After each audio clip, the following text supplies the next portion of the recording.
Hello and welcome back to Chopstick Maths. In this video, we are going to solve the sum from the book of Kumbhojkar, Complex Numbers, Exercise 1, Question number 1, Sub-question 1. The sum is simplify 1 plus sin pi by 8 plus I cos pi by 8 upon 1 plus sin pi by 8 minus I cos pi by 8 the whole raised to 8. Now, this is an expansion involving power 8 which can be expanded using De Moivre's theorem. However, though this is a complex number, we cannot apply De Moivre's theorem because it is not in the form cos theta plus I sin theta.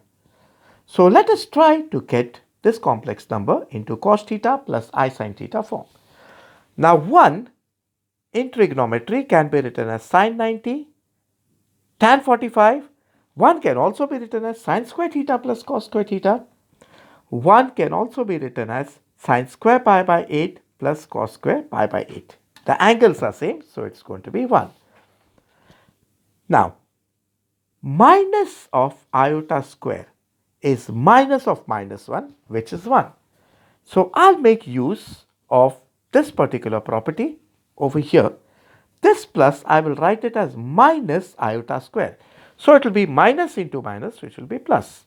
So 1 is sin square pi by 8 minus iota square cos square pi by 8. And a raised to m into b raised to m is a into b raised to m as per the law of indices. So iota square cos square pi by 8, we can write it as iota cos pi by 8 the whole square. So this is sin pi by 8 the whole square minus I cos pi by 8 the whole square. Now the identity a square minus b square is a plus b, a minus b. So 1 can be further written as sin pi by 8 plus I cos pi by 8 into sin pi by 8 minus I cos pi by 8. Now I am going to replace this 1 with these particular two terms over here. Now, 1 plus sin pi by 8 plus I cos pi by 8. Now, this one will be replaced by these particular two terms.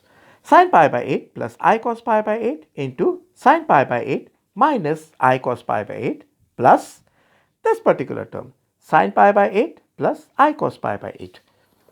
Now, there is a multiplication sign and addition sign. If you can see here, there is a common sin pi by 8 plus I cos pi by 8 and here sin pi by 8 plus I cos pi by 8. This is taken common, sin pi by 8 plus I cos pi by 8.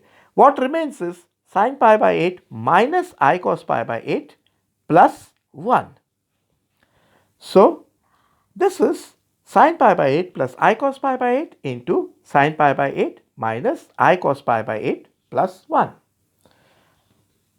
Now, I have rewritten the sum 1 plus sin pi by 8 plus I cos pi by 8 upon 1 plus sin pi by 8 minus I cos pi by 8 the whole raised to 8. And this numerator we have simplified over here.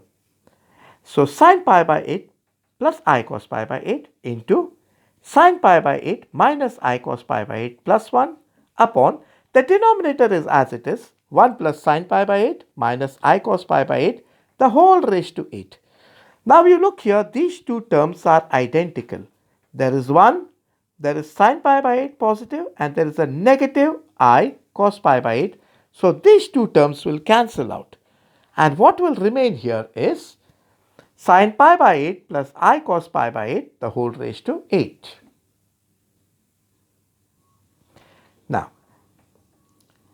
sin pi by 8 plus I cos pi by 8 the whole raised to 8.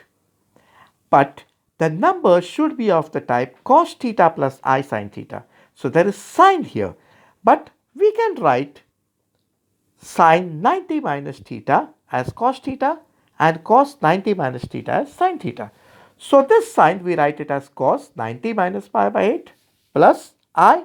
This cos we write it as sin 90 minus pi by 8. Now this is of the type cos theta plus I sin theta. Now, we take the LCM here, 8 pi minus 2 pi upon 16, and here is 8 pi minus 2 pi upon 16.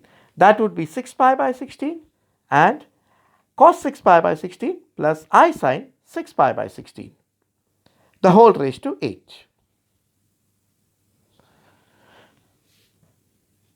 Now we can apply De Mor's theorem. This would be 8 into 6 pi by 16 cos 8 into 6 pi by 16 plus I sine 8 into 6 pi by 16. Now 8 will cancel 2 times and 2 will reduce it to 3 times, cos 3 pi. Similarly here, 8 will cancel it 2 times and 2 will cancel the 6 3 times. So it will be cos 6 pi by 2 plus I sine 6 pi by 2, because 8 cancels here, 8 2s are 16, 8 2s are 16. Now 2 3s are and 2 3s are, so it becomes cos 3 pi plus I sine 3 pi. Cos 3 pi is negative 1 and I sine 3 pi is 0, so the answer is negative 1. Thanks for watching.